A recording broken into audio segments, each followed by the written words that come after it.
This is Dolynny TV, ladies and gentlemen. Good afternoon. Welcome back to another edition here on the channel as we get set for more Oilers talk and another Edmonton Oilers game tonight. I promise you, we got another one. Game 4 as the Oilers try to draw even in the series. The series currently at 2-1 for the LA Kings. You see the final score right here for you from last game, 3-2. That is where we will end that. We don't need to look at that anymore because for the Oilers tonight, it all comes down to one thing, and that's winning a hockey game in LA. Now, obviously, we've all kind of talked about the headlines, the ideas throughout this series, and how it all shapes out for the Oilers. You look at who we've got for the referees tonight, Lee and Kozari. You look at that and you say, hey, I don't like that at all, the looks of that. Well, you know what? We haven't liked the looks of any of the referees for the entire series, so how much worse can it get? How much better can it get? Realistically, probably neither nor, but that doesn't really matter to me. And yeah, we're going to discuss all the ideas here going into game 4 in just a moment. But before that, if you're new to the channel, friends, I want you to consider hitting that subscribe button because I want you aboard for the game 4 live stream this evening here on Dolynny TV. I rip the play-by-play for you. If you don't have a way to watch the game, don't have a way to listen to the game, I'm glad to be your kind of portal into the game as much as possible. Obviously, am I going to claim that I'm 100% professional? No, I'm sitting in my basement with Oilers jerseys on the wall. Don't worry about me. I'm just doing the best I can, and I hope that's good enough to keep you in touch with what you need to know here in Game 4. Little laughs at myself aside, friends, we are getting set for Game 4, right? I've already discussed who the referees are. When it really comes down to it for the Oilers tonight, I think what we're all hoping for and expecting is a little bit of discipline, a little bit more goal scoring, and a little bit more of not letting LA back into the game, right? That combination of three things would really serve the Edmonton Oilers well. I don't want to sit here and blame the referees because as somebody did say out there in the comment section here over the past few days, it is a victim mentality to blame the referees for everything that's going on with this series. Whether it's accurate or not doesn't matter. It's a very big time victim mentality, and you don't win in the playoffs being the victim. You got to be the victor. And when it comes down to it for the Edmonton Oilers is they just got to press on and make things happen. And yeah, you know what? LA, I think, has a 2-goal 5-on-5 edge in the series, despite the Oilers heavily outplaying the LA Kings at 5-on-5 throughout this entire series when the games get started, when the games get going in the middle part. But then once the penalties start piling up, the Oilers start letting off the gas a little bit. They get a little beat down, and the Kings come back. So I think what you got to see tonight from the Oilers is when they get that 2-goal lead or that 1-goal lead, whatever it is, kind of just that bury 'em mentality. We've talked about it a couple times over the past 2-3 weeks here on Dolynny TV. Is just saying the Oilers really don't have that bury 'em mentality. Some would call it a killer instinct, but I know they've got a killer instinct. We've seen it over the past year and a half here since the playoffs last year.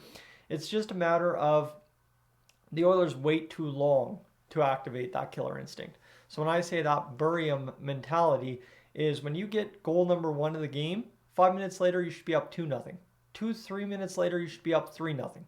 Now you should get a power play before the period's been done and you should be up 4-0. That's realistically how this Edmonton Oilers offense should work, right? You've got Connor McDavid, you've got Leon Draisaitl, you've got a whole bunch of great guys supporting in the cast.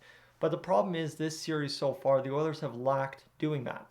And I guess you could go back to game 1 and kind of reverse the tides a little bit here. You want to go all the way back to game 1 at this point and say, well, if the Oilers' first goal of the series would have counted, right? Game 1, we had 2 goals waved off, 1 in overtime and 1 to begin the game. Had that one counted, I doubt we lose game 1 at all. And 2, I doubt the series is 2-1 for LA. I imagine it's actually probably 3-0 for the Oilers because we would have been able to shift the mentality in this series. And that's where I'm looking at this from a mentality standpoint is game 4 is a big statement game, right? Even if the Oilers lose tonight, heaven forbid, they are not eliminated. There's a run the table 3-game option left to win the series. That's obviously not what we want to see. We want to win this in 6 or 7. But we want to be ahead the rest of the way home, tie this, go 3, go 4, right? That's kind of the idea. Well, with game 4 being a statement game and kind of knowing how this series has gone, right? If you get that goal from Warren Fogle right off the hop of the game in game 1, you're probably up 3-0 in the series as opposed to down 2-1. because simply, right, one goal in this series changes everything. We have known that. How many games have gone to overtime? How much did the Oilers need that empty net goal to win game two?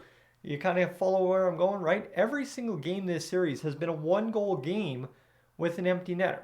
And realistically, the goals are tied after 3 games in this series, right? The Oilers have scored 4 goals in game 2, 3 goals in game 1, and 2 goals in game 3. That's a grand total of 9 goals. The LA Kings scored 4 in game 1, 2 in game 2, and 3 in game 3. 9 goals.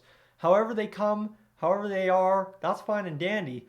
But when you have the disparity in penalties, I mean, that's not blaming the referees. That is just a straight up math fact. You can look at how many power play opportunities for the Kings versus the Oilers. And the Oilers are dead even in goals, 9-9. And you're tied in that category. And you're looking at a 2-1 series deficit. You are far, my friends, from out of it. I feel the panic from a lot of Oilers fans is heavily overblown at this point for where we sit in the series. But that doesn't excuse the fact that Game 4 is a statement game, right? Game 4, you come out, blow the doors off of the LA Kings the whole game. As soon as you get the first goal, you get the second, the third, the fourth, bury them. And yeah, even if Stuart Skinner lets in a weak one in the second period, now you're up 4-1. Guess what? You get the fifth one. Now you're up 4 again. Bang, done and dusted, away you go. And that's kind of the idea here I'm looking for from the Oilers is bury them. Just as soon as you get the chance tonight to bury the LA Kings, and I mean as soon, not wait until you can make it happen. No, as soon as you possibly can, bury them. And that would be pretty much the shift in the series we're looking for, right? Is 2-2. It's anyone's game. The Oilers hold home ice, best of 3 with 2 games at home and 1 game on the road, game 6. Realistically, I think the Oilers' killer instinct comes out at that point, no problemo.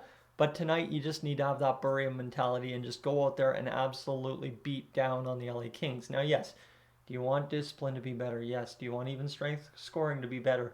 Do you want X, Y, and Z to be better? Yes. Guess what? The Oilers can always be better. That's what we have come to learn as Oilers fans over the past several years is no matter how much we like this team, there's always room for improvement because guess what? Nothing is ever perfect. And amongst NHL fans, the fan base that demands perfection the most is the Edmonton Oilers fan base. So trust me, even if Stuart Skinner made 35 saves for a shutout tonight and the Oilers won 8-0, there would be questions why Stuart Skinner didn't make a couple more glove saves on pucks that went wide of the net and why the Oilers didn't win 10-0 because, right, oh, a goal got called back or this or that. So that's where I'm at right now is it's just go out there and bury the LA Kings tonight, right? Just go out there, dummy them, make a statement tonight, and then let's go win this one on home ice here in this series, whether it be Game 7. Can't win it on home ice in Game 5, but you win Game 5, you're up 3-2. Done and dusted, friends. Anyways, I don't want to take too much more of your Sunday. You've got a big afternoon ahead of you in the yard, out at the mall, doing whatever you're doing. So enjoy that. Get back here for 6:30 here on the channel as we get set for game number 4. Live on Dolynny TV at 6:30. I am up on out here, friends. Enjoy your afternoon.